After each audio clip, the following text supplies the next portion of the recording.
Welcome to Chinese History and Mythology.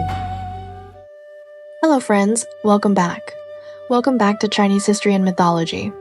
Friends, let us continue my story.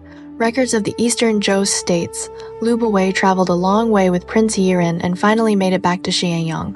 Buwei had already found out something important. Lady Huayang was from Chu, so he told Yiren to put on Chu-style clothes before going to see his father and mother.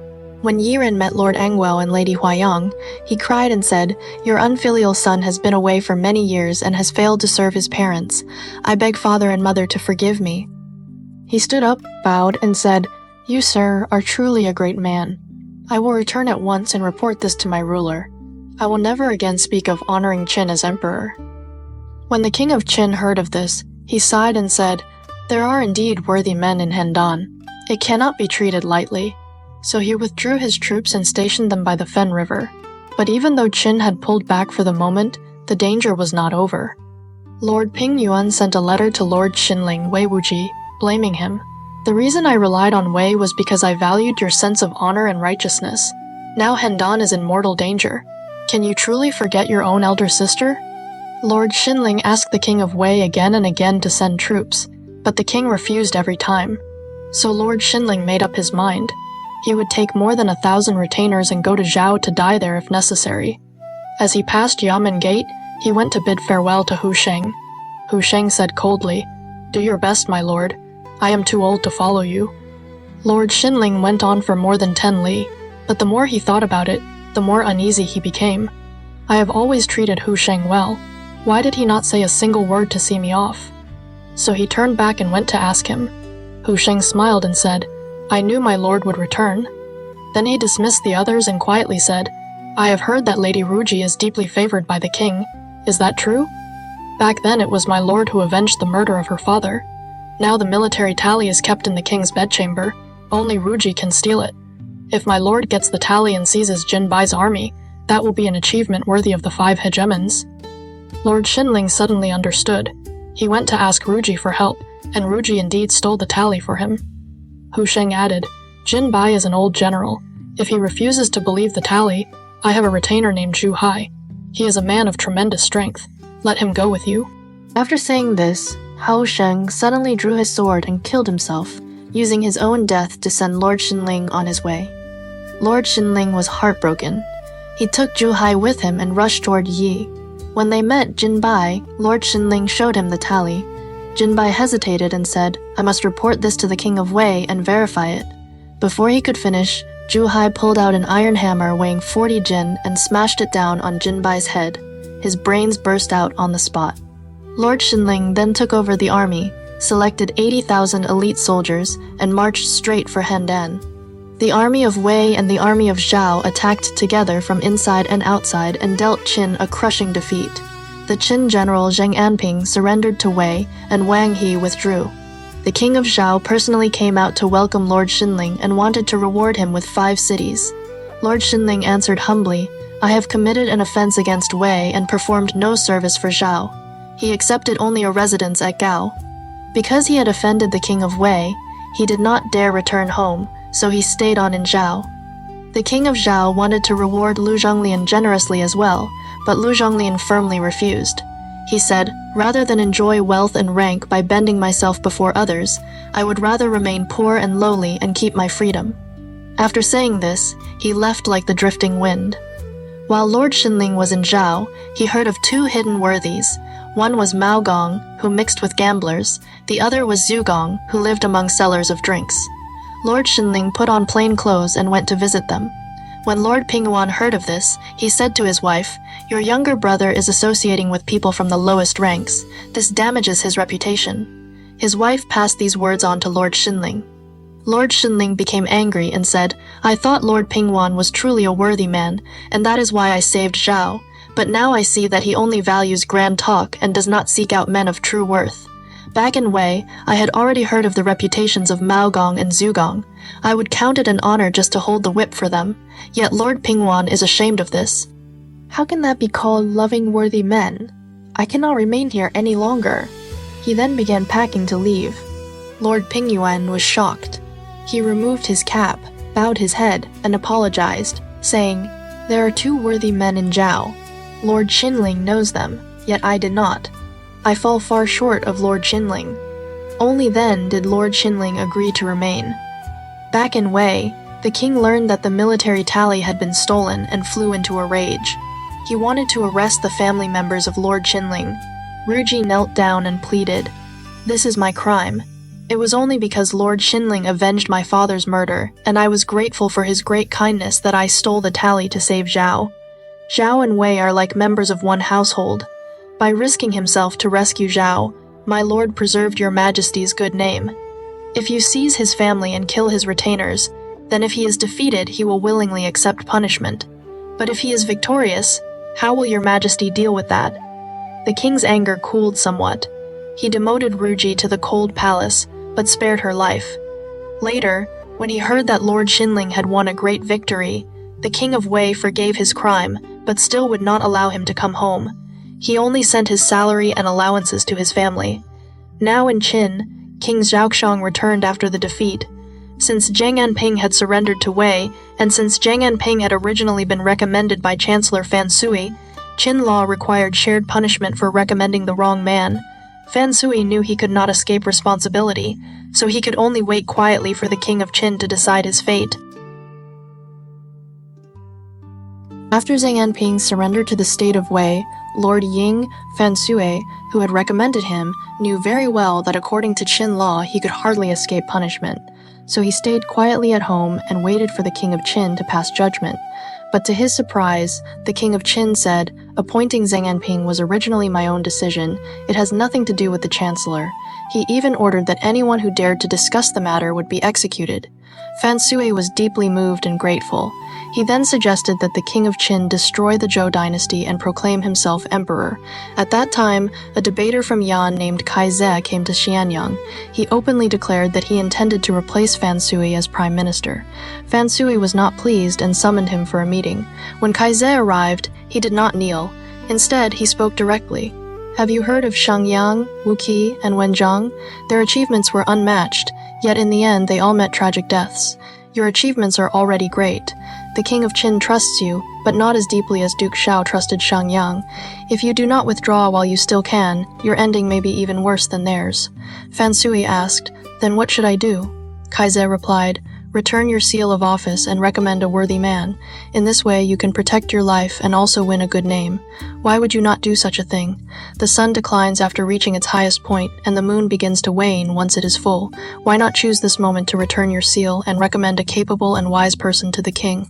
If the person you recommend proves to be loyal and virtuous, then the king will value the one who recommended him even more. For you, in name you give up honor, but in reality you lay down the heavy burden on your shoulders. Then you may enjoy life among mountains and rivers, live as long as the pine and cypress, and allow your descendants to inherit the title of Lord Ying." Fan Sui was completely convinced by these words. He immediately treated Kaize as an honored guest. The next day he recommended Kaize to the king of Qin and claimed illness as an excuse to resign from the position of prime minister. Later he lived out his life peacefully in his fief. The king of Qin then appointed Kaize as prime minister and granted him the title Lord Yangqing. Now let us turn to the Zhou dynasty. When King Nan of Zhou heard that Qin planned to open the route through the three rivers and attack Zhou, he tried to unite Chu, Yan, and 3 other states to attack Qin together. However, each state had its own plans. In the end, only Yan and Chu actually sent troops, and even they hesitated and did not move forward. King Nan of Zhou had no money to support a war. He had to borrow money from wealthy people and wrote contracts promising to repay the loans with interest after victory. But the allied army soon broke apart, and the king returned without success. The creditors came to demand payment every day. King Nan had no way to repay them, so he hid himself on a high platform. This is the origin of the expression, the terrace for avoiding debts. Qin took advantage of the situation and attacked western Zhou. King Nan had no choice but to surrender. He presented a map and offered 36 cities to Qin. Not long afterward, King Nan died of illness. Qin then abolished the royal title of the Zhou dynasty and removed the 9 tripods. Legend says that one of the tripods flew into the Sai River. When people tried to retrieve it, they saw a great dragon glaring fiercely beneath the water, and from that moment the tripod disappeared. Later Buwei destroyed eastern Zhou as well. With this, The Zhou dynasty that had ruled for 800 years finally came to an end. After King Zhao of Qin died, King Zhao Wen ascended the throne, but only 3 days later he suddenly died. Some people suspected that Buwei had secretly poisoned him in order to allow Chu, whom he supported, to become king as soon as possible. Chu then ascended the throne and became King Zhao of Qin. He honored Lady Huayang as Queen Dowager, made Zhao Ji his queen, and named his son Zhao Zhang as crown prince. Because of his role in placing the king on the throne, Buwei was appointed prime minister. He was given the title Lord Wen Qin and granted a fief of 100,000 households. Like the famous 4 lords of the warring states, he also kept 3,000 retainers, and his reputation grew even greater. Qin then took advantage of its strength and attacked Wei. Wei soon fell into great danger. Ruji said to the king of Wei, "Lord Xinling is famous throughout the world and can gain the support of the other states. If your majesty humbly invites him back and forms an alliance against Qin, Qin will not dare underestimate Wei." The king of Wei had no choice but to send Yan to Zhao with the seal of office in gold and silver, asking Lord Xinling to return. In the letter to Lord Xinling, the king wrote, "In the past, my lord could not bear to see Zhao in danger. Today, can you bear to see Wei in danger? Wei is now in great crisis. I and all the people of the state are waiting for your return. Please forgive my past mistakes." But Lord Xinling still resented the king of Wei for abandoning him in the past and only remembering him 10 years later when danger came. So he hung a notice at his gate. Anyone who brings messages from the king of Wei will be executed. Yan stayed in Zhao for half a month, but he could not even see Lord Xinling. None of the retainers dared to report his arrival. Lord Xinling even shut his doors and refused to come out. Yan could do nothing at all. When Yan arrived in the state of Zhao, half a month passed and he still could not see Lord Xinling. He grew more and more anxious.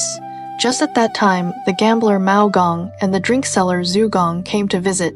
Yan burst into tears and begged the 2 men to help him. They entered the residence and said to Lord Xinling, "We heard that you are going back to Wei. Qin troops are surrounding Daliang. Will you simply ignore it?" Lord Xinling replied, "I left Wei 10 years ago. I have long become a man of Zhao. The affairs of Wei have nothing to do with me." Mao Gong and Zhu Gong spoke sternly. "My lord, you are wrong. The reason you are respected in all the states is because you belong to Wei.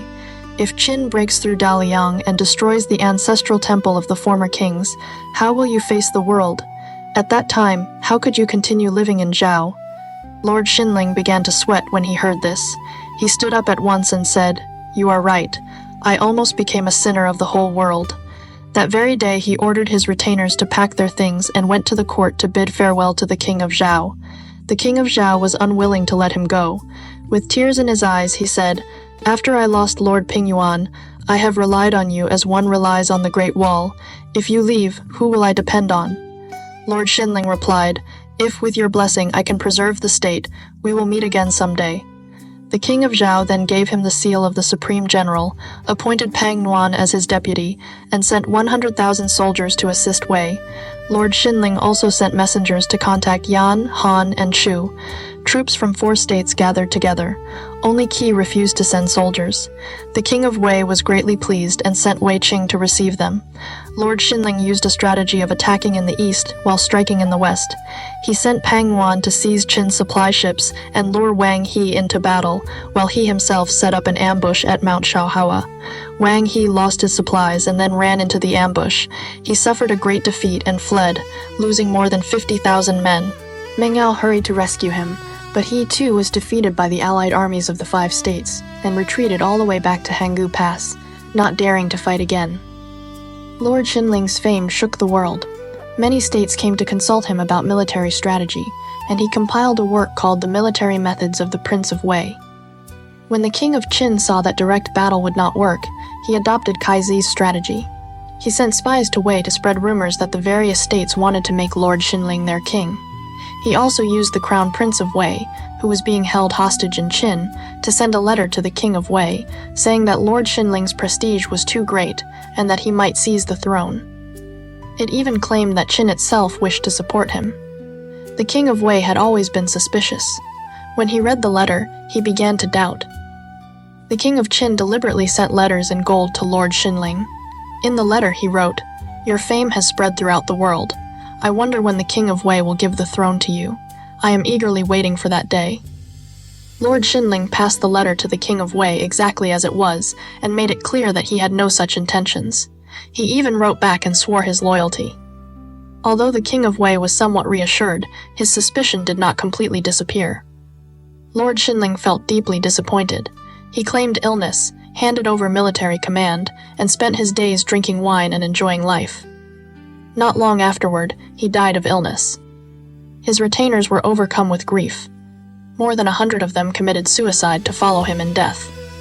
After Lord Xinling died, Qin took advantage of the situation and attacked Wei, capturing 20 cities in succession.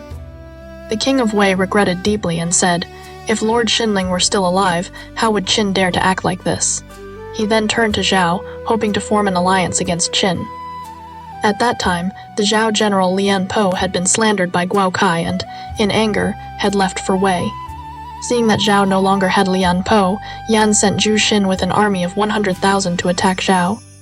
The king of Zhou sent Pang Nuan to meet the enemy. Zhu Xin believed himself to be an experienced general and looked down on Pang Nuan. Pang Nuan deliberately sent him a letter, falsely claiming that Li Mu had already cut off his retreat. Zhu Xin believed it and withdrew his army during the night, but at the Hulu River he was caught by Pang Nuan's pursuing troops. Zhu Xin sighed and said, "How could I live with the shame of being captured by Zhou?" He then killed himself with his sword. The Yan army suffered a crushing defeat, losing more than 20,000 men. The king of Yan had no choice but to seek peace. When Pang Nuan returned in victory, the king of Zhou praised him and said, "General, your bravery makes it seem as if Lian Po were still alive." But Pang Nuan replied, "Yan has already submitted. We should take this opportunity to unite the states and resist Qin together. Only then can we avoid disaster in the future." Meanwhile, in Qin, King Zhuangxiang died after only 3 years on the throne. The crown prince Zheng succeeded him. He was only 13 years old. Lu Buwei was honored as the senior father, and all state affairs were decided by him. Lu Buwei held enormous power. He kept 3,000 retainers, and the scale of his household was even greater than the royal funeral ceremonies. In the first year of King Zheng of Qin, Lu Buwei sent Meng Ao to attack Zhou and capture Xianyang. 3 years later, Meng Ao attacked Han. The old general Wang He, wanting to repay the king of Qin for pardoning him in the past, led his personal troops into battle and died on the battlefield. Taking advantage of the momentum, the Qin army seized 12 cities from Han. From that time on, the 6 states could no longer unite against Qin. The steps of Qin toward unifying the world had become impossible to stop.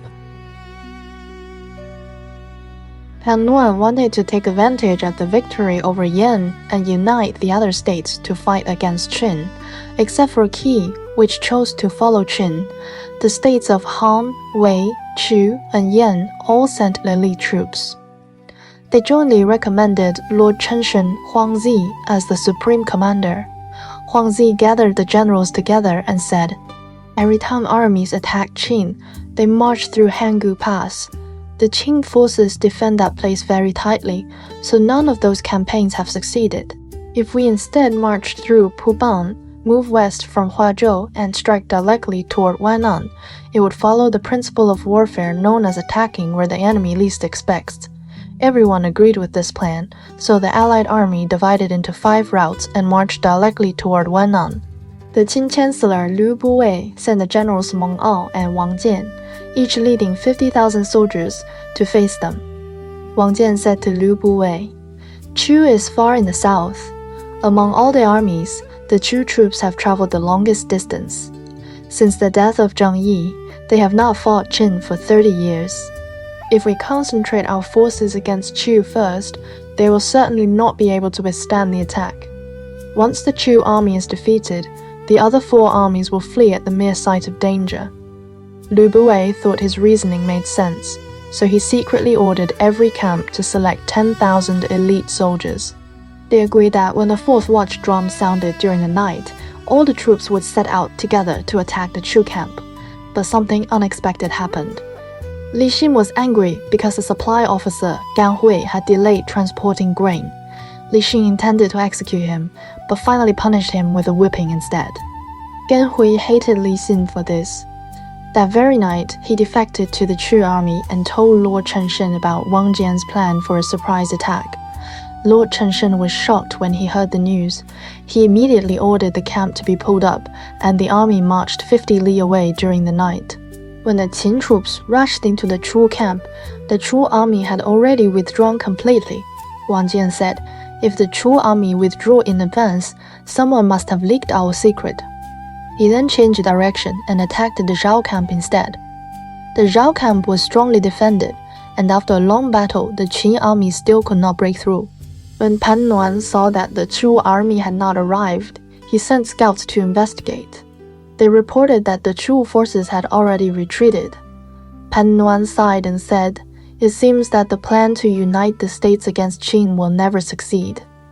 The generals of the other states all requested to return home, so the armies of Han and Wei withdrew first. Meanwhile, Lord Chenshen returned to the city of Ying. The other 4 states all sent envoys to question him. Chu was the leader of this alliance against Qin. Why did you withdraw without even informing the other states? King Kaoli of Chu also questioned Huang Zi and demanded an explanation. Huang Zi felt both ashamed and afraid. At that time, a man from Wei named Zhu Yingmen was serving as one of Huang Xi's retainers. Knowing that Chu feared Qin, Zhu Ying said to Huang Xi, "People believe that Chu used to be a powerful state, but has grown weak in your time. I do not see it that way. Now both Western Zhou and Eastern Zhou have already been swallowed by Qin. Qin has also just formed hostility with Wei, and sooner or later Wei will also fall. When Qin uses Chen and Xiu as its path, the struggle between Qin and Qiu will truly begin. The king may blame you even more in the future. Why not persuade the king to move the capital east to Shaochun? It is farther from Qin and protected by the Yangtze River and the Huai River. That would be much safer." Huang Xi agreed with the idea and decided to move the capital to Shaochun. At that time, King Kaoli had ruled for many years but still had no son. A man from Zhao named Li Yuan was also living in Huang Xi's household as a retainer. Li Yuan had a younger sister named Li Yan, who was extremely beautiful. Li Yuan wanted to present her to the king of Chu, but he worried that if she failed to bear a child, she would eventually lose favor. So he secretly thought of another plan. He would first present his sister to Lord Chenshen. After she became pregnant, he would then send her to the king. If she gives birth to a son, he thought, that child may become the king in the future, and he would be my own nephew. Li Yuan asked Lord Chenshen for 5 days of leave to return home, but he deliberately stayed away longer and only returned on the 10th day. Huang Zi asked why he had come back late. Li Yuan said, "I have a younger sister named Li Yan who is very beautiful. The king of Qi heard of her beauty and sent someone to propose marriage. I spent several days drinking with that envoy, which is why I returned late." Huang Xi thought to himself, if even the state of Qi knows of her beauty, she must truly be remarkable. He asked, "Has the marriage already been arranged?" Li Yuan replied, "It is still under discussion." Huang Xi asked, "May I see her?" Li Yuan said, "I serve under you. My sister is no different from one of your attendants. Of course you may see her." Li Yuan went home, dressed his sister carefully, and brought her to Huang Zi's residence. When Huang Zi saw her, he was very pleased. Within 3 months, Li Yuan became pregnant. Later, Li Yuan secretly asked his sister, which is more honorable, being a concubine or being a wife? Li Yuan laughed and said, "How could a concubine compare with a wife?" Li Yuan then asked, "Then which is more honorable, a wife or a queen?" Li Yan replied with another smile, "The queen is the most honorable of all."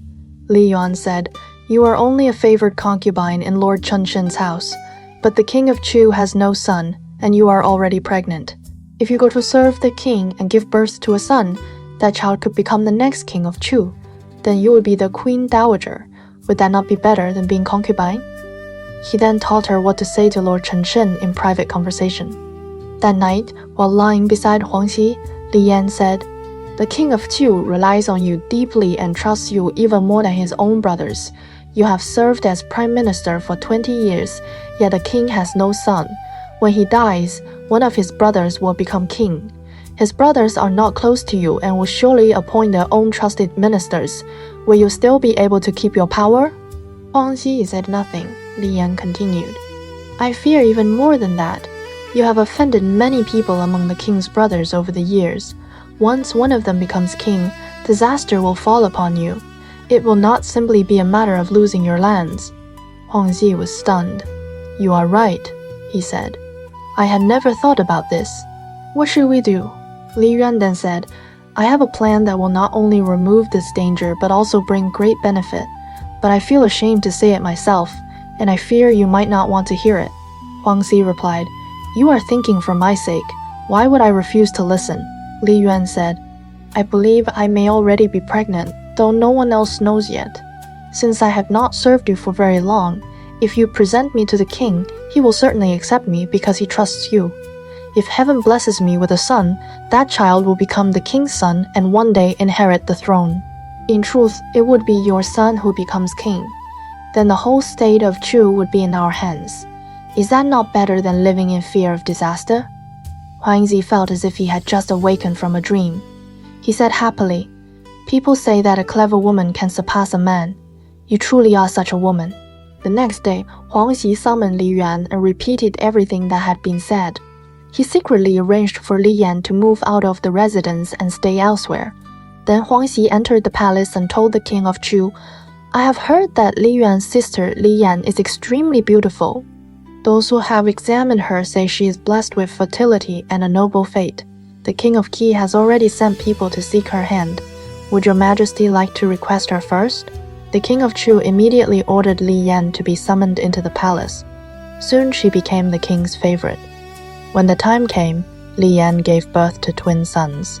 The elder was named Han, and the younger was named Yu. The king was overjoyed. He immediately made Li Yan the queen, named the elder son Han as crown prince, and honored Li Yuan as the king's uncle. Li Yuan's power and respect became equal to that of Lord Chengxian. In the 25th year of King Cao Li's reign, the king fell seriously ill. Li Yuan suddenly remembered that only Lord Chengxian knew about Li Yan's pregnancy. If the crown prince later became king, that knowledge could become dangerous. So Li Yuan decided it would be safer to silence him forever. He began secretly gathering strong and fearless warriors. Zhou noticed this and grew suspicious. He went to Huang Xi and said, "In this world, there are unexpected blessings, unexpected disasters, and unexpected people." Huang Xi asked, "What is an unexpected blessing?" Zhu replied, "You have served as Prime Minister of Chu for more than 20 years. In name you are a minister, but in reality you share the king's authority. The king is seriously ill. Once he dies, the crown prince will inherit the throne, and you will guide the young king, just as Yi Yin and the Duke of Zhou once did. When the king grows older, you might even seize power yourself. If heaven and men agree, you could become king of Chu. That is an unexpected blessing," Huang Xi asked. "Then what is an unexpected disaster?" Zhu Ying said. "Li Yuan is the king's brother-in-law, but your power is greater than his. Though he appears respectful, he cannot truly accept this. People who seek the same prize will always envy each other. I hear he has been gathering fearless warriors. For what purpose? Once the king dies, Li Yuan will fight for power and kill you to silence you. That is the unexpected disaster," Huang Zi asked. "And what is the unexpected person?" Zhu Ying said, "Because his sister is queen, Li Yuan always knows what happens in the palace first. But you live outside the city and will always react later. If you appoint me as an official and allow me to stay near the king, I can take a few men with me. When the king dies, Li Yuan will certainly enter the palace first. I can kill him for you." Huang Xi laughed loudly and stroked his beard. "Li Yuan is weak and has always been respectful to me. You are thinking too much," Zhu Ying replied. "If you ignore my warning now, you will regret it too late," Huang Xi said. "You may go. Let me consider the matter." Zhu Ying waited 3 days and saw no action. He sighed deeply. "If I stay here, disaster will come. I will follow the example of Fan Li and withdraw from the world." He left without saying farewell. 17 days later, King Cao Li died. Li Yuan had already arranged everything with the palace guards. As soon as the king died, they reported to him immediately. Li Yuan rushed into the palace and ordered that the king's death be kept secret. He brought the warriors he had gathered into the palace and hid them near the Thorn Gate. Only after sunset did he send word to Huangzi. Huangzi was shocked and hurried into the palace without thinking. As soon as he entered the Thorn Gate, hidden warriors rushed out and shouted, "By secret order of the queen, Lord Changshen has plotted rebellion. Execute him at once." Huangzi realized too late that something had gone wrong. He turned his chariot to flee, but it was already too late. His followers were scattered and killed. His head was cut off and thrown outside the city. After killing Lord Changshen, Li Yuan closed the city gates, announced the king's death, and placed the crown Prince Han on the throne. This was King Yu of Chu. At that time, the young king was only 6 years old. Li Yuan made himself prime minister and controlled all power in Chu. Li Yuan became the queen dowager. Li Yuan then ordered the extermination of Lord Changshen's family and reclaimed all his lands. Meanwhile, in Qing, Lu Buwei was furious about the alliance of 5 states attacking Qing. He said, the one who led that alliance was Pan Yunwan of Shao. So he sent Meng Ao and Zhang Tang with 50,000 soldiers to attack Shao. 3 days later, he sent Lord Chang'an, Chen Zhao, and Fan Youqi with another 50,000 troops to reinforce them. Some people around Lu Buwei said, Lord Chang'an is still very young. He may not be suitable to command an army. Lu Buwei laughed and said, "You do not understand why I have done this." Meng Ao's advance army passed through Hangu Pass, moved through Shandong, and advanced toward Qingdu, where they set up camp near Mount Du. Chang Zhao's forces camped at Tunlu to prepare to support Meng Ao. Zhao sent its prime minister Pang Nuan as commander and Hu Zhe as deputy, leading 100,000 soldiers. The king of Zhao allowed Pang Nuan to decide the strategy according to the situation on the battlefield. Pang Nuan said, "North of Qingdu stands Mount Yao, the highest peak. From there we can overlook Mount Du. We must occupy Mount Yao first." He sent Hu Zhe with 20,000 soldiers ahead. But when Hu Zhe arrived at the foot of Mount Yao, he discovered that more than 10,000 Qing soldiers were already stationed there. Hu Zhe attacked and drove them away, then established his own camp on the mountain. When Meng Ao learned that Mount Yao had fallen, he immediately sent Zhang Tang with 20,000 troops to seize it back. By then, Pang Nuan's main army had already arrived. The two armies lined up below the mountain and fought a fierce battle. Hu Zhe stood on the mountain waving a red flag as a signal. When Zhang Tang moved east, the flag pointed east. When he moved west, the flag pointed west. Following the flag's direction, the Zhao army surrounded Zhang Tan. Zhang Tan fought desperately but could not break out. Fortunately, Meng Ao arrived with reinforcements and rescued him. They both withdrew to the main camp at Mount Du.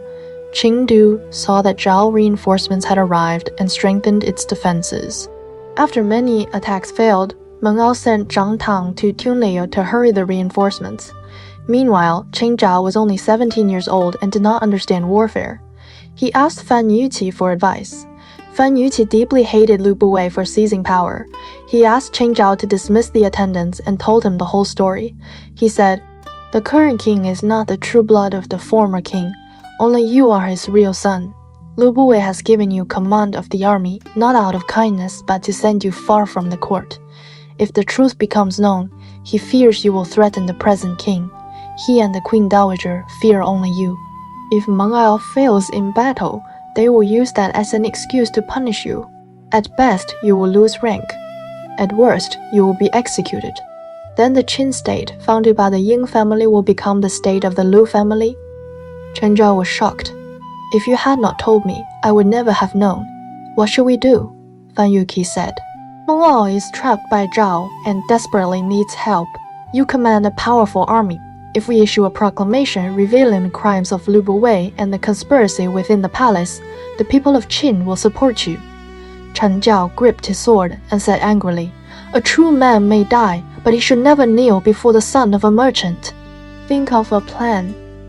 Fan Yuqi pretended to reassure the messenger sent by Meng Ao and then secretly wrote a proclamation accusing the king of Qin of being the illegitimate son of Lu Buwei. He called on the people of Qin to support Chen Zhao as ruler. Many people in Qin had already heard rumors that Lu Buwei had given his concubine to the king. When they read the proclamation, many believed it. At that time, a comet appeared in the eastern sky and later moved to the north and west. Astrologers said such a sign foretold internal war in Qin. People became even more uneasy. Fan Yuqi gathered young men from around Tunliu into the army and captured the cities of Changji and Huguan. Their forces continued to grow stronger. When Zhang Tang learned that Changjiao had rebelled, he rushed back to Xianyang day and night to report. King Zheng of Qin was furious when he read the proclamation and summoned Lu Buwei. Lu Buwei said, "Lord Changyan is still young. There is no need to punish him. This rebellion is entirely the work of Fan Yuqi. He is brave but foolish. Send troops and he will soon be captured." Lu Buwei appointed Wang Jian as general, with Huang Yi and Wang Ben as the two vanguard commanders, leading 100,000 troops to suppress the rebellion. Meanwhile, Meng Ao and Pang Luan were still confronting each other at Mount Yao. When Meng Ao learned that Chang Jiao had rebelled, he was shocked. "If I continue attacking Zhao, I will still be guilty. Only by suppressing the rebellion can I clear my name." He ordered the army to withdraw. Pang Luan secretly sent 3,000 elite soldiers under Hu Zhao to ambush them in the forests of the Taihang Mountains. When the Qin army passed through, the Zhao soldiers attacked from behind. Meng Ao fought bravely but was surrounded by arrows and killed beneath the Taihang Mountains. Pang Luan returned to Zhao victorious, but his arrow wound never healed and he soon died. Meanwhile, Wang Jian's army reached Tongliu. Cheng Jiao was terrified. Fan Yuqi said, "You are already riding a tiger and cannot get down. We have 150,000 soldiers in 3 cities. If we fight with our backs to the city walls, the outcome is still uncertain." Fan Yuqi prepared for battle. He shouted challenges before the city. Wang Jian answered calmly and accused him of rebellion. Fan Yuqi charged into the Qin ranks with fierce courage. His bravery shocked the Qin army, but night fell and both sides withdrew. Wang Jian thought carefully and decided that such a warrior could only be defeated by strategy. He wrote a secret letter and gave it to Yan Huai, telling him to sneak into the city and persuade Changjiao to surrender. Meanwhile, Wang Jian divided his army to attack several cities at once so that the rebels could not support each other. Fan Yuqi urged Changjiao to fight immediately, but Changjiao was young and frightened. He said through tears, "This was your plan. Handle it yourself." Fan Yuqi led 10,000 elite soldiers out of the city to fight. Wang Jian pretended to retreat and lured them away. Fan Yuqi returned victorious to the city. Yang Duanhe seized the opportunity to slip into the city among the soldiers that night. Fan Yuqi said to Chang Jiao, "Today we have broken the enemy's spirit. Tomorrow we will lead all our forces into battle, capture Wang Jian alive, march into Xianyang, and place you on the throne. Only then will my wish be fulfilled." Taking advantage of the momentum after defeating Yan, Pang Luan united the states of Han, Wei, Chu, and Yan. They chose Lord Chenshen Huangzi as the supreme commander and launched a joint campaign against Qin. Huangzi proposed avoiding the heavily defended Hangu Pass. Instead, the armies would march through Puban and strike directly toward Huayang, catching Qin by surprise. 5 armies advanced in great force and soon surrounded the city of Huayang so tightly that not even water could pass through. The Qin chancellor, Lu Buwei, sent 5 generals, including Meng Ao and Wang Jian, each leading 50,000 soldiers to face them. Lu Buwei himself commanded the main army and established 5 connected camps outside Tong Pass. Wang Jian suggested a plan. Among the allied armies, the Chu forces have traveled the farthest. They have not fought Qin for 30 years, so their morale must be the weakest. If we concentrate our elite troops and launch a night attack on the Chu camp, once the Chu army collapses, the other 4 states will flee at the mere sight of danger. Lu Buwei was delighted and secretly ordered each camp to select elite soldiers. They agreed to launch a surprise attack on the Chu camp at the 4th watch of the night. However, things did not go as planned. The Qin general Li Xin became angry because the grain officer Gan Hui had delayed the delivery of supplies. Li Xin first intended to execute him, but later changed the punishment to 100 lashes. Gan Hui held deep resentment. That very night he fled to the Chu camp and revealed the entire plan of the Qin night attack. Lord Chenshen was shocked. He did not even dare inform the allied states, fearing that delay would bring disaster. He immediately ordered the entire army to pull up camp and retreat 50 li during the night. When the Qin troops arrived, The Chu camp was already completely empty. Wang Zhan sighed and said, "Our secret has been exposed. The plan has failed." Still unwilling to return empty-handed, he turned his army and launched a surprise attack on the Zhou camp. The Zhou camp was heavily guarded. Peng Nuan stood at the gate of the camp with his sword in hand and strictly ordered that anyone acting without command would be executed. The Qin army fought through the entire night but achieved nothing. By dawn, the reinforcements from the other 3 states had arrived, and Meng Ao had no choice but to withdraw. When Peng Nuan learned that the Chu army had left without notice, he sighed deeply. The alliance against Qin will never succeed from this day forward. The generals of the allied states lost their confidence. Han and Wei withdrew their armies first. Peng Nuan resented Qi for supporting Qin, so he persuaded Yan and Zhou to attack Qi together. After capturing the city of Rawan, they finally returned to their own states. Lord Chun-shen returned to Chu, where he was questioned by King Kaoli and criticized by envoys from other states. He felt deeply ashamed. A retainer named Zhu Ying advised him, "Chu now faces enemies on all sides. It would be better to move the capital to Shuchun. There, the rivers can serve as natural defenses." Lord Chun-shen accepted the suggestion, and the state of Chu moved its capital once again. At this time, King Kaoli still had no sons. Lord Chun-shen searched everywhere for women who could bear children to present to the king, but none succeeded. Among his retainers was a man from Zhou named Li Yuan, who had a beautiful sister named Li Yan. Li Yuan thought to himself, "If I offer her directly to the king and she fails to bear a son, she will lose favor. Instead, I should first present her to Lord Chun-shen. When she becomes pregnant, I will then present her to the king. If she gives birth to a son who becomes crown prince, then the state of Chu will belong to the Li family." Li Yuan deliberately took leave and returned late. When he came back, he claimed that the king of Qi wished to marry his sister. Lord Chun-shen became curious and summoned Li Yan. When he saw her, he was immediately captivated and took her as a concubine. Before long, Li Yan became pregnant. Following her brother's instructions, Li Yan said to Lord Chun-shen, "You have governed Chu for 20 years and hold enormous power. If the king dies and one of his brothers becomes king, you will surely be removed and may even lose your life. Now that I am pregnant, if you present me to the king and I give birth to a son, your own child will become king of Chu. Would not the real power of Chu remain in your hands forever?" Lord Chun-shen suddenly realized the opportunity. He followed the plan and presented Li Yan to the king of Chu. Later, Li Yan gave birth to 2 sons. The elder son was made crown prince, Li Yan became queen, and Li Yuan became the king's uncle.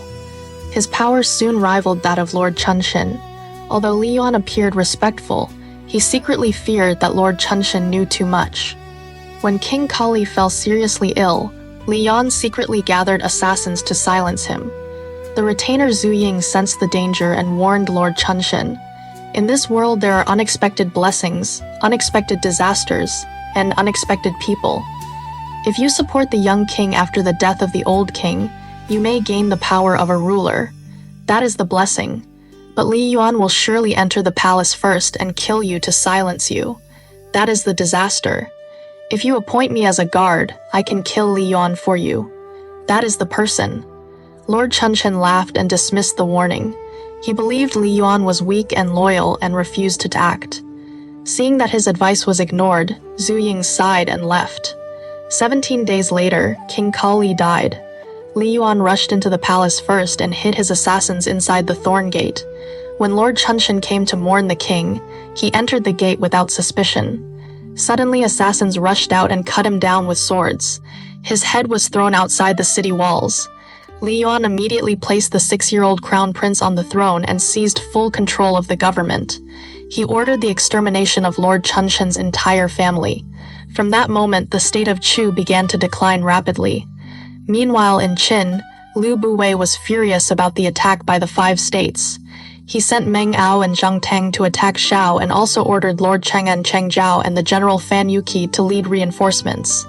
Fan Yuqi knew the secret about Liu Buwei's relationship with the Queen Dowager and the suspicious birth of the King of Qin. He persuaded the young Cheng Zhao to rebel.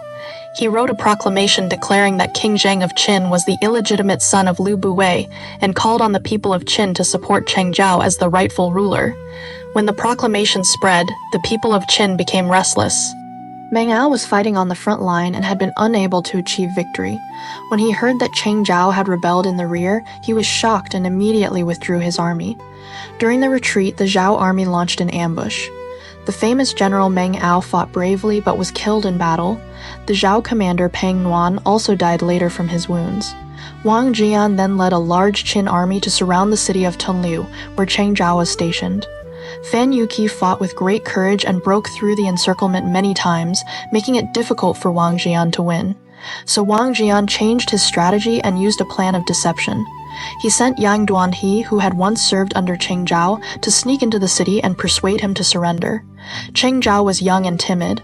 While Fan Yuqi continued fighting outside, his own determination began to waver. At this point in the story, Cheng Zhao faces the letter of persuasion sent by Wang Jian and struggles with his decision, while Fan Yuqi remains determined to seize the throne for him. A bloody internal conflict within Qin is about to erupt. Wang Jian withdrew his army 10 li and strengthened his defenses without coming out to fight. At the same time, he sent troops to capture the cities of Changzi and Huguan. Fan Yuqi was shocked, and Cheng Zhao became frightened as well. Wang Jian then sent Yang Duanhe, who had once served as a retainer of Cheng Zhao, to secretly enter the city and persuade him to surrender. Yang Duanhe said to him, "Qin is powerful. Even when the 6 states unite, they cannot defeat it. How can you hope to win by relying on this single city? Fan Yuqi is forcing you to take a great risk." Cheng Zhao burst into tears and said, "General Fan is loyal. I cannot bear to kill him." Yang Duanhe then took out a letter from Wang Jian and said, "If you kill Fan Yuqi and surrender the city, your life will be spared. But if you hesitate, it will soon be too late to regret." Cheng Zhao was unable to make up his mind. He only thought about escaping to Yan or Zhao. Fan Yuqi wanted to take him away, but Cheng Zhao worried about his family members who were still in Xianyang. At that moment, the Qin army came to challenge them.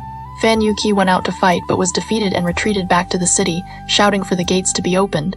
But Yang Duanhe raised the banner of surrender and shouted, "Lord Chang'an has already decided to surrender." Cheng Zhao could only stand there with tears in his eyes. Fan Yuqi sighed and said, "This child is not worth supporting." He fought his way out of the encirclement and fled to the state of Yan. Cheng Zhao was imprisoned. King Zhang of Qin ordered his execution. Cheng Zhao hanged himself. Wang Jian cut off his head and hung it on the city gate. Tens of thousands of officers and soldiers were executed, and the people were relocated to Lintao. After the rebellion was suppressed, King Zhang of Qin gradually grew into adulthood and showed great wisdom and decisiveness. Lord Gangchang Kaize suggested forming an alliance with Yan in order to isolate Zhao. The king of Qin sent envoys to Yan. The king of Yan sent Crown Prince Dan to Qin as a hostage and asked Qin to send a chancellor to Yan. Buwei intended to send Zhang Tang, but Zhang Tang refused and said, "I once attacked Zhao. Zhao hates me deeply. If I pass through Zhao territory, I will surely die." Buwei was displeased. A young retainer named Genlo, only 12 years old, asked what had happened and said, "I will persuade him." Buwei laughed and said, "What can a child like you understand?" Genlo replied, "Shang Tuo was 7 years old and even became the teacher of Confucius. I am already 12. Let me try." Buwei agreed and promised to grant him the rank of minister. Genlo went to see Zhang Tang and said, "I have come to mourn for you." Zhang Tang was greatly startled. Genlo asked, "Compared with Lord Wuan Bai Qi, how great are your achievements?" Zhang Tang answered, "Not even 1/10 as great." Genlo then asked, "Compared with Fan Sui, does Buwei hold more power or less?" Zhang Tang replied, "Buwei holds even greater power." Genlo said, "In the past, Fan Sui ordered Bai Qi to attack Zhao. When Bai Qi refused, he was forced to die at Deyu. Now Buwei asks you to go to Yan. If you refused, your death will not be far away." Zhang Tang's face turned pale with fear. He immediately agreed to depart. Genlo then requested permission to visit Zhao first. Seeing his intelligence, the king of Qin sent him as an envoy. Genlo met the king of Zhao and said, "Crown Prince Dan of Yan has gone to Qin as a hostage, and Zhang Tang will go to Yan. This means Qin and Yan will form an alliance to attack Zhao. Instead, your majesty should give 5 cities to Qin. I will persuade the king of Qin to stop Zhang Tang and break the alliance between Qin and Yan. Then Zhao can attack Yan and gain far more than 5 cities." The king of Zhao was delighted and presented the land and gifts. Qin obtained territory without sending a single soldier. Zhou attacked Yan and captured 30 cities in Shanggu and then gave 11 cities to Qin. The king of Qin rewarded Genluo with the rank of high minister. Sadly, Genluo died young despite his great talent. Because of this, Crown Prince Dan remained trapped in Qin. Meanwhile, Li Buwei feared that when the king of Qin grew older, he might punish him for his secret relationship with the Queen Dowager, so he decided to find someone to take his place. He heard about a man named Lao Ai who possessed extraordinary strength and vitality. Li Buwei arranged for Lao Ai to pretend to have undergone castration and then sent him into the palace to serve the Queen Dowager. The Queen Dowager was delighted. She lived with Lao Ai like husband and wife, and even gave birth to 2 sons, whom she hid in a secret chamber. Lao Ai was granted the title Lord Changxin. His power soon surpassed even that of Li Buwei. He gathered thousands of retainers, and his influence spread throughout the court. In the 9th year of King Zheng's reign, the king went to Yangcheng for his coming-of-age ceremony. During a drinking and gambling gathering, Lao Ai quarreled with others. While drunk, he shouted loudly, "I am the false father of the present king." These words soon reached the ears of King Zheng. The king secretly mobilized troops. When Lao Ai discovered the matter, he rushed to see the Queen Dowager, stole the royal seal, and issued a false command in the king's name to attack the Qinian palace, where the king was staying. King Zheng stood on a platform and shouted, "There are no rebels except Lao Ai. Whoever kills him will receive a reward of 1 million coins." The palace eunuchs rushed out to fight, and common people also came to help. Lao Ai's forces were defeated, and he fled. Huan Yi captured him alive. The king discovered the 2 secret sons of Lao Ai and the Queen Dowager in a hidden chamber and had them placed in bags and beaten to death. Lao Ai was executed by being torn apart by chariots, and his entire clan was exterminated. The Queen Dowager was sent to live in confinement at the Huayang palace. During the investigation, prison officials revealed that Li Buwei had introduced Lao Ai. King Zheng wanted to execute Li Buwei, but the ministers pleaded for mercy, saying that Li Buwei had once rendered great service and that there was no direct evidence. In the end, the king dismissed Li Buwei from the position of chancellor. Because the Queen Dowager had been exiled, the weather suddenly turned cold. A minister named Chang Zheng presented a remonstrance and said, "How can a son live without his mother? Please bring the Queen Dowager back." King Zheng was furious and had Cheng Zhang executed on a bed of thorns. A notice was posted throughout the state. Anyone who dares to speak again about the Queen Dowager will suffer the same punishment. Even so, ministers continued to come forward one after another to offer their advice. King Zheng of Qin executed 27 ministers who had dared to offer advice. Their bodies were laid out in front of the palace hall, and no one dared to speak again. At that moment, a man from Kangzhou named Mao Zhao arrived. He said he would make the number equal to the 28 constellations and was willing to risk his life to offer remonstrance. The king of Qin was furious and ordered that he be boiled alive. Mao Zhao said calmly, "You have torn apart your false father with chariots, killed your younger brother, and exiled your own mother. These are the deeds of tyrants like Ji and Zhou. When people across the world hear of this, who will still submit to Qin? My death is nothing to regret. What I fear is that loyal ministers will disappear and the hearts of the people will turn away from you." When the king heard these words, cold sweat covered his body. He personally helped Mao Zhao to his feet, ordered the great cauldron removed, and immediately prepared a carriage to go to Yangcheng and bring back the Queen Dowager. When mother and son met again, they embraced and cried together. The king of Qin appointed Mao Zhao as a high minister. After this, the king worried that Li Buwei might again join with the Queen Dowager. He ordered Li Buwei to move to Henan. Envoys from many states began visiting Li Buwei. The king of Qin grew suspicious and wrote him a letter of reproach. "What service have you given Qin? What kinship do you claim? How dare you associate with the rulers of other states?" After reading the letter, Li Buwei sighed and said, "I helped place the former king on the throne, and the present king is truly like my own son, yet he treats me like this." He then drank poison and ended his life. Soon afterward, the king of Qin ordered the expulsion of all foreign advisors and guests. Li Si was among those who were dismissed. On his way out, he wrote the famous memorial called Petition Against Expelling the Guests. He wrote, "Mount Tai does not reject small grains of soil, and therefore it can become great. Rivers and seas do not refuse small streams, and therefore they become deep." Duke Mu of Qin employed Yu Yu and Bailey Shi. Duke Cao employed Xianyang. King Hui employed Zhang Yi. King Zhou employed Fan Sui. All of them relied on men from other states to achieve great power. Why would your majesty now abandon such men? To expel them is to strengthen your enemies. When the king of Qin read this memorial, he realized his mistake. He recalled Li Si and restored him to office. Li Si then offered another plan. Now the 6 states are weak. We should first destroy Han, and then turn our attention to Zhao and Wei. The king of Qin accepted the proposal and sent troops to attack Han. The king of Han sent Prince Han Fei to Qin to seek peace. Han Fei was extremely talented, and the king of Qin wanted to employ him. But Li Si became jealous and falsely accused Han Fei of being a spy for Han. Han Fei was thrown into prison and eventually forced to commit suicide. Li Si then recommended a strategist named Wei Liao. Wei Liao proposed a plan. Use great amounts of gold to bribe the powerful ministers of the other states and break their alliances. The king of Qin was very pleased. He treated Wei Liao as his teacher and provided large sums of money to send envoys with gifts to the courts of the other states. The king of Qin then sent Han Ya to attack Wei, though the real target was Zhao. Wei Liao's disciple Wang Ao carried gold to Wei and persuaded the king of Wei to give land to Zhao in exchange for help. The king of Wei agreed. Wang Ao then used more gold to bribe Guo Kai, the favored minister of the king of Zhao. Guo Kai persuaded the king of Zhao to send troops to take over the territory from Wei. At that moment, Qin troops attacked the Zhao army. The Zhao general Hu Zhao was defeated and killed. The king of Zhao then thought about recalling the old general Lian Po, but Guo Kai hated Lian Po and bribed the envoy Tang Ju. He said, "If Lian Po still appears strong, report that he is old and useless."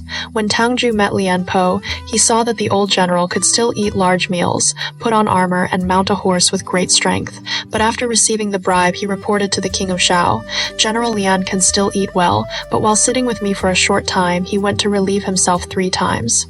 The king of Zhao sighed and said, "How can a general fight battles if he must go to the toilet so often?" So he gave up the plan of recalling Lian Po. Lian Po later went to the state of Qiu and died there in sadness. After King Daoxiang of Zhao died, Guo Kai supported an illegitimate son named Qian to become the new king. The Qin general Huan Yi took advantage of Zhao's mourning period and attacked Zhao. He killed Hu Jia, slaughtered 100,000 people, and advanced toward Handan. The king of Zhao, Qian, urgently recalled Li Mu, the governor of Dai Commandery, to defend the capital. Li Mu arrived with elite soldiers and refused to leave his fortified camp. Every day he rewarded the soldiers generously. When the Qin army attacked, Li Mu waited until their camps were empty and launched a night attack. Huan Yi suffered a crushing defeat. The king of Zhao awarded Li Mu the title Lord Wuan. The king of Qin was furious.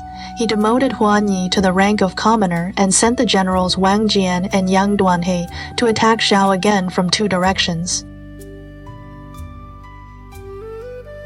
In the 5th year of King Qian of Zhao, a great earthquake struck Daizhou.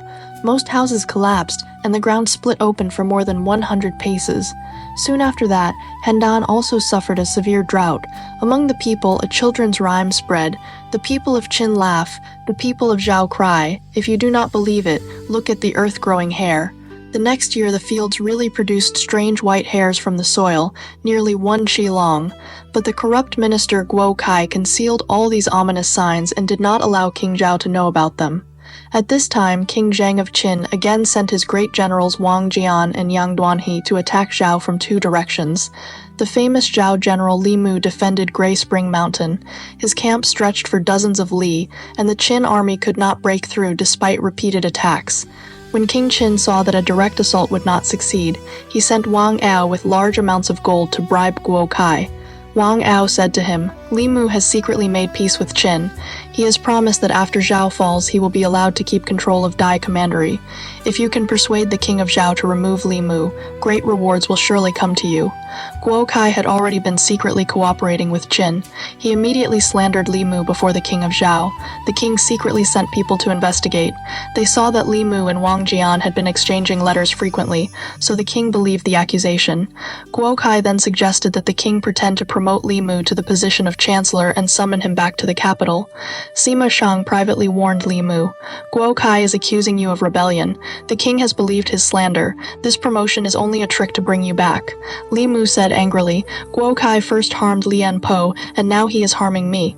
I should lead my army back to cleanse the court of traitors, but people would surely accuse me of rebellion." So Li Mu hung up his official seal and fled during the night, planning to seek refuge in Wei. But Zhao Kong sent soldiers after him. They caught Li Mu while he was still drunk and had not yet awakened, bound him, and executed him. Thus a great general of his age died at the hands of a treacherous minister. The soldiers of Daizhou deeply respected Li Mu. When they heard the news, they scattered and fled. The Qin army then launched a massive attack. Zhao Kong divided his forces to respond, but he fell into Wang Jian's ambush and was defeated and killed. The Qin army surrounded Handan. At this time, the king of Han had already surrendered to Qin, and King Zheng of Qin personally came to Handan to command the campaign. Guo Kai urged King Qian of Zhou to surrender. He said that if they offered the famous He-Shi jade, they could still preserve wealth and status. Prince Zhao wept and tried to stop him. He wished to defend the city with Yanzhu, and even drew his sword to kill Guo Kai, but King Qian was foolish and refused to listen. Instead, he followed Guo Kai's plan and personally went out of the west gate to present the letter of surrender. Yanzhu and Prince Zhao saw that the situation was hopeless. That very night, they broke out of the city and fled to Dai Commandery, where Prince Zhao proclaimed himself King of Dai. King Zheng of Qin entered Handan and accepted the surrender of King Qian of Zhou. He established Julu Commandery and exiled King Qian to Fangling. Living in a stone house there, the former king once heard the sound of flowing water and sighed sadly. Even the water, without feeling, can still flow into the Han River. Yet I, once the ruler of 10,000 chariots, can only dream of my homeland. Not long afterward, he died of illness. Guo Kai later asked permission to return home to collect his wealth. While traveling with carts full of gold on the way to Xianyang, he was killed by bandits. Some people said the attackers were former soldiers of Li Mu. Thus, the man who sold his country for gold lost both his wealth and his life. Meanwhile, Crown Prince Dan of Yan had once been a hostage in Qin and suffered great humiliation. During the chaos, he managed to escape back to Yan. It is said that when he fled, he looked up to the sky and shouted in fury. His anger rose so violently that his black hair instantly turned white. Even then, Qin still refused to release him, so he disguised himself and secretly slipped out through Hangu Pass. After returning to Yan, Prince Dan swore to take revenge on Qin. He spent his entire fortune recruiting brave warriors. The Qin general Fan Yuki had offended the king of Qin and fled to Yan. Prince Dan treated him as an honored guest, but the tutor Zhu Wu advised him, "Qin is like a tiger or wolf. Sheltering its enemy will only bring disaster to Yan. It would be better to send General Fan to the Xiongnu and then form alliances with other states." Prince Dan replied, "General Fan came to me because he had nowhere else to go. How can I abandon him just because Qin is powerful? Besides, my anger burns like fire. I cannot wait so long." Zhu Wu had no choice but to recommend a man of deep wisdom named Tian Guang. Prince Dan personally welcomed Tian Guang and knelt to brush the mat before asking his advice. Tian Guang said, "I am already old, but I know a man named Jing Kai. He is extremely brave, and his emotions never show on his face. He can shoulder a great task." Prince Dan asked Tian Guang to introduce him. As Tian Guang was leaving, Prince Dan said, "What we discussed is a matter of the state. Please do not reveal it." Tian Guang smiled and said, "A man of honor should never allow others to doubt him." He then went to find Jing Kai, explained the prince's intentions, and immediately drew his sword and killed himself to prove his loyalty. When Jing Kai met Prince Dan, the prince treated him with great generosity. One day they walked in the Eastern Palace garden. Jing Kai picked up roof tiles and used them to strike turtles for sport. Prince Dan personally brought golden pellets for him to throw. When Jing Kai said that horse liver tasted delicious, Prince Dan immediately killed a famous 1,000 li horse and served its liver. Another time, Prince Dan ordered a beautiful woman to play the zither. Jin Kai praised the beauty of her hands, and Prince Dan actually cut off the woman's hands and presented them to him. Jin Kai sighed and said, "The prince treats me with such generosity. I must repay him with my life." Prince Dan then explained his plan. "I want to send a brave man to Qin as an envoy. He will seize the king of Qin and force him to return the lands taken from the other states. If that fails, he will kill him. When Qin falls into chaos, we will unite the states and destroy Qin together. This great task can only be entrusted to you." Jin Kai thought for a long time. In the end, he agreed. Jin Kai had received great kindness from Crown Prince Dan of Yan, and he swore to risk his life to assassinate King Yingzhang of Qin, but he felt that the time was not yet right. He wanted to wait for his friend Gai Ni to arrive and join him. Crown Prince Dan was extremely anxious and said that the Qin army would soon cross the Ye River. Jin Kai replied, "If we want to get close to the king of Qin, we must bring something he truly wants. The head of General Fan Yuki, together with the map of Dukang and Yan, will certainly make the king agree to see us." Prince Dan could not bear to kill Fan Yuki, so Jin Kai secretly went to see Fan Yuki and said, "I have a plan that can both save Yan and avenge your hatred, but I must borrow your head." When Fan Yuki heard this, he immediately drew his sword and cut his own throat. Prince Dan burst into tears. He placed Fan Yuki's head inside a box. Then he obtained a dagger made by Master Su and coated it with a deadly poison. Once it drew blood, death would follow immediately. Jin Kai set out for Qin, taking Qin Huayang as his assistant. On the day of departure, Prince Dan and the guests all wore white robes and mourning caps to send him off at the Ye River. Gao Zhenli struck the zither. Jin Kai sang along with the rhythm. The wind sighs and the Ye River runs cold. Once the hero leaves, he will never return. The song was mournful and everyone shed tears. Jin Kai breathed deeply toward the sky, and it was said his breath rose like a white rainbow piercing the sun. Then he sang again, "I enter the tiger's den and the dragon's palace. My breath rises to the sky and becomes a white rainbow." This time the song was fierce and stirring. Everyone opened their eyes wide. Jin Kai stepped into the carriage and left without looking back. When he arrived in Xianyang, Jin Kai bribed the favored minister Meng Jia and obtained permission to see the king of Qin. In the great hall, Qin Huayang became so frightened that his face turned pale. Jin Kai remained calm and explained that Qin Huayang was a man from a distant land who had never seen the sun of heaven before. The king of Qin allowed only Jin Kai to step forward. Jin Kai first presented the head of Fan Yuki. The king of Qin was greatly pleased. Then Jin Kai offered the map. As the map was slowly unrolled, a dagger suddenly appeared at the end. Jin Kai grabbed the sleeve of the king with his left hand and stabbed toward his chest with the dagger in his right hand. The king of Qin was shocked. He tore off his sleeve and ran away. The king carried a precious sword named Lulu, 8 chi long. He tried to draw it to strike Jin Kai, but the sword was too long and could not easily be pulled from the scabbard. The king could only run around the pillars. According to Qin law, ministers in the hall were not allowed to carry weapons. The guards stood below the steps and could not reach them immediately. The royal physician Sha Wu Ju threw a medicine bag at Jin Kai. Someone shouted, "Your Majesty, push the sword behind your back and then draw it." The king understood. He pulled out the sword and cut off Jin Kai's left leg. Jin Kai fell to the ground and threw the dagger with all his strength. The dagger brushed past the king's ear and struck into the pillar. Jin Kai shouted angrily, "I wanted to capture you alive and force you to withdraw your armies. I never expected you to escape by luck." Soon the guards rushed in and killed him. Qin Huayang was also executed outside the hall. The king of Qin was furious. He immediately sent Wang Jian to attack Yan. The king of Yan killed Crown Prince Dan and presented his head to Qin in an attempt to make peace, but it was useless. Yan was soon destroyed. After that, the Qin general Wang Ben attacked Wei. He diverted the waters of the Yellow River to flood the city of Daliang. King Jia of Wei was captured, and the state of Wei was destroyed. Next, the king of Qin prepared to attack Chu. He asked Li Xin how many soldiers he would need. Li Xin said that 200,000 troops would be enough. Then the king asked the old general Wang Jian. Wang Jian replied that no fewer than 600,000 troops would be required. The king of Qin believed Wang Jian had grown old and timid, so he sent Li Xin with 200,000 soldiers to attack Chu, but Li Xin suffered a disastrous defeat and returned. The king had no choice but to personally invite Wang Jian to take command, promising him 600,000 troops. Before the campaign began, the king held a farewell banquet for Wang Jian at Bashang.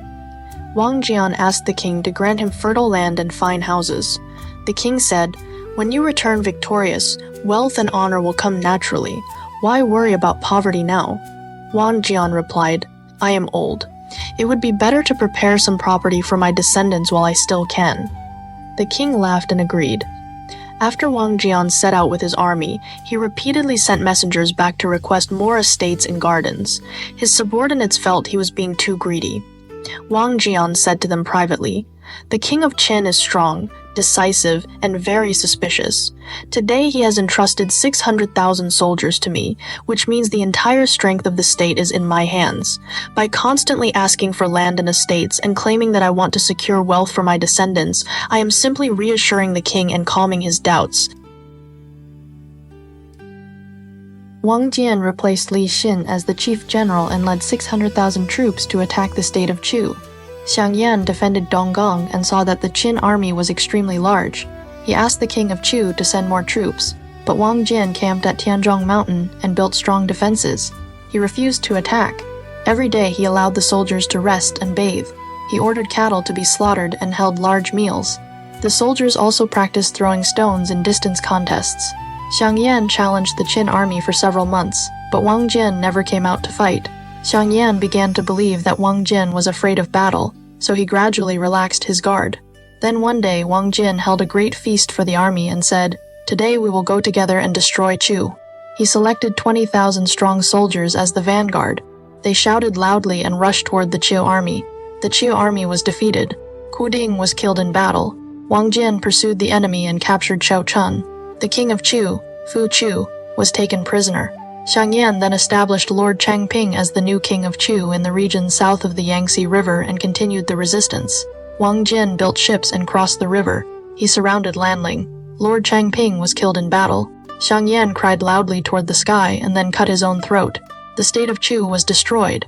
After that, the king of Qin appointed Wang Jian's son, Wang Ben, as chief general and sent him to Liaodong to attack the king of Yan. Wang Ben captured Pyongyang and took the king of Yan, Shi, prisoner. The state of Yan was destroyed.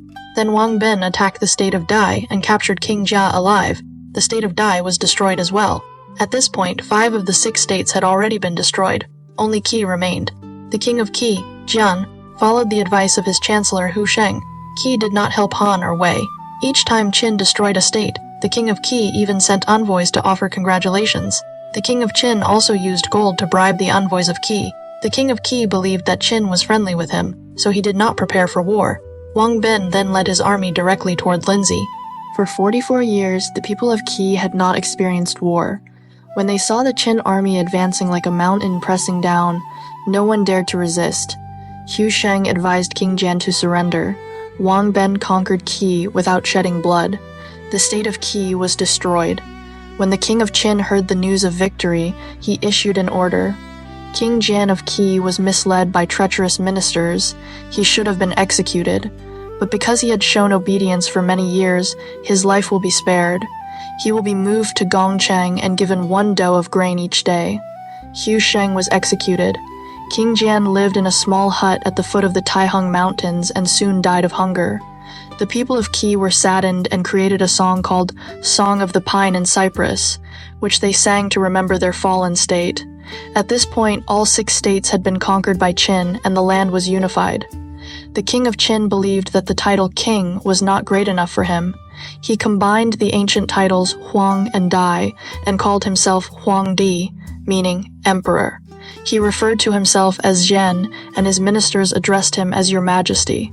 He also abolished the system of posthumous titles and declared, I will be the first emperor. Later generations will be counted in order, the second emperor, the third emperor, and so on, continuing for 10,000 generations. Chancellor Li Si then suggested abolishing the feudal system and establishing a system of commanderies and counties to prevent future wars. Qin Shi Huang accepted the proposal and divided the empire into 36 commanderies. He also collected weapons from across the land, melted them down, and cast 12 giant bronze statues. He unified the written script and standardized weights and measures. Following the theory of the 5 elements, Qin was said to belong to the element of water, so official clothing and banners were all colored black. However, Wei Liao saw that Qin Shi Huang was becoming increasingly impulsive and restless. He sighed privately and said, Although Qin has obtained the whole world, its vital strength has already been exhausted. Can it truly last long? That very night he left the court together with his disciple Wang Ao. Qin Shi Huang asked the ministers why Wei Liao had left. They answered that it was because he had not been granted the title of feudal lord. The emperor then asked, "Can the old Zhou system of granting lands to feudal lords still be used?" Li Si replied, "In the Zhou dynasty, the feudal lords were granted lands and their descendants fought one another constantly. Now that your majesty has unified the realm, commanderies and counties should be established instead. Meritorious ministers should receive generous rewards, but no land should be divided. Only in this way can the empire remain stable for a long time." Qin Shi Huang accepted this advice.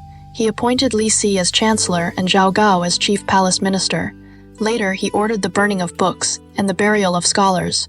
The emperor himself traveled frequently and without restraint. He built the Great Wall to defend against the Yangnu. The common people suffered greatly. By the time of the second emperor, the tyranny became even worse.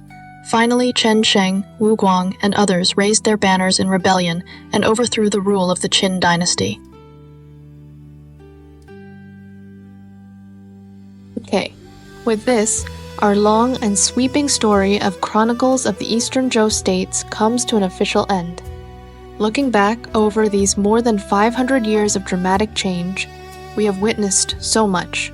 From the time when King Ping of Zhou moved the capital east to Luyi, when the royal house declined and the feudal lords began to compete for power, to the age when Duke Huan of Qi united the lords again and again, and Duke Wen of Jin honored his promise after retreating 3 times. Later came the rivalry between Wu and Yu, the bitter years of endurance and revenge, and finally the division of Jin by 3 families and the rise of the Tian clan in Qi, until the 7 powerful states stood side by side. During these centuries, countless heroes appeared on the stage of history, and countless kings and generals turned to dust.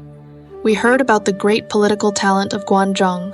We saw the wit and eloquence of Xianyang. We felt sorrow for the loyal tragedy of Wu Zixu, and we mourned the death of Kui Wan, who drowned himself in the river with a stone in his arms. This is a history woven together with blood and fire. It is also an epic of wisdom, strategy, and power. Now, Qin Shi Huang, Yingzheng, has swept across the 6 directions and unified the world. He abolished the feudal system, established commanderies and counties, unified the written script, and standardized the wheel tracks of carts. It seemed as if he had created a foundation that would last for 10,000 generations. He called himself the first emperor and dreamed that the empire would pass on to the second emperor, the third emperor, and so on forever. But friends, will the wheel of history truly move according to his wishes? We must remember that the price of this unification was extremely heavy. In the north, the Great Wall was built. In the south, soldiers guarded the 5 ridges. The Apang Palace was constructed. Books were burned and scholars were buried alive. The common people had just survived hundreds of years of warfare. Before they could even catch their breath, they were once again burdened with even harsher labor and strict laws. The story of Meng Zhangnu weeping at the Great Wall may be only a legend, but behind it lies the tears and suffering of countless ordinary people of that age. Qin Shi Huang believed that by collecting all the weapons of the world and casting them into 12 great bronze statues, he could sleep without worry. He believed that by burning the books kept among the people, he could keep the population ignorant. But he forgot one thing. The hearts of the people are the greatest foundation of any empire. At that moment, the Qin Empire was like a magnificent palace built on top of a volcano. On the surface, it looked glorious and powerful, but beneath it, molten lava was already boiling. So what will happen next? In the next part of our story, we will enter the short 15-year history of the Qin Empire. We will see how the king of Qin, who once lived as a hostage in Zhou and endured humiliation, later became the first emperor in his old age, increasingly suspicious and obsessed with magical immortality. We will see the night at Shakyu, when a secret conspiracy changed the course of history, when Zhao Gao forged the imperial decree, forced Prince Fusu to die, and placed Hu Hai on the throne. And we will see how a heavy rain in Dazexiang ignited the anger of the entire land, when Chen Sheng and Wu Guang raised their banners and shouted the famous words, "Are kings and nobles born to rule forever?" After the fall of Qin, history did not immediately become peaceful. There would be the tragic farewell of Shang Yu and his beloved at Gaixia. There would be Liu Bang announcing simple laws to calm the people. There would be the long and fierce wars between Chu and Han. There would be Han Xin commanding armies in ever greater numbers, and Zhang Liang planning strategies far from the battlefield. It would become an even more dramatic age, filled with heroes and changing destinies. Although the story of Chronicles of the Eastern Zhou states has come to an end, the long river of Chinese history continues to flow. From the 100 schools of thought in the Spring and Autumn and Warring States periods, to the legalist rule of the Qin Empire, and later to the rise of Confucian learning in the Han Dynasty, the fire of civilization continued to pass forward through war and hardship, and the spirit of the people grew stronger through suffering. Thank you, my friends, for staying with us through this long journey. If you enjoyed our program, please remember to subscribe and share it with more friends. In the next season, we will officially begin the next chapter of history, the story of the Qin dynasty, and step into that powerful and turbulent era of the first great unified empire. See you in the next episode.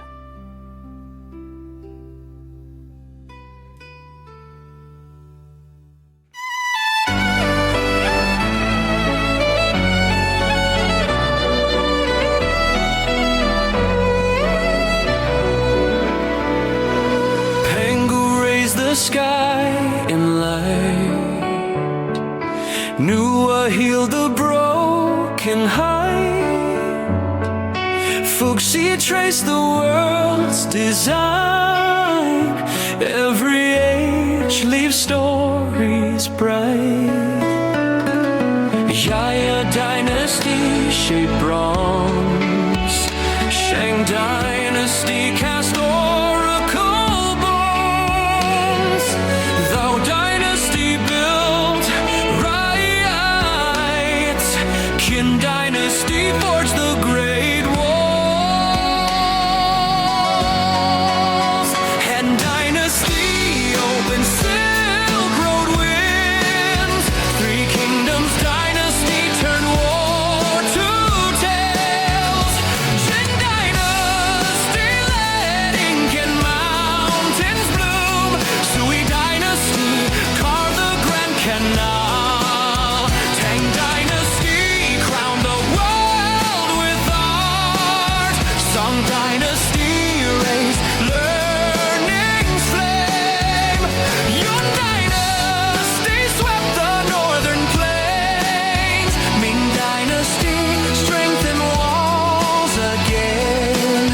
Qing dynasty closed an ancient end.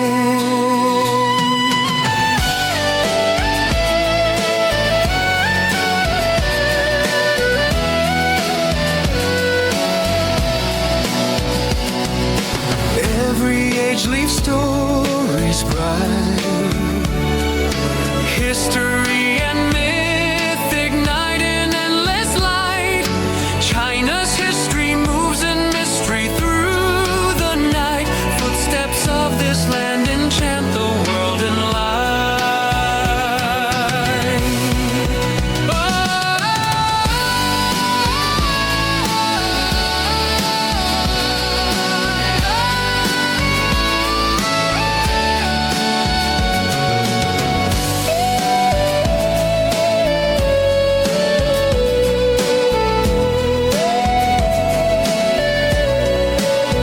Han dynasty opened Silk Road winds.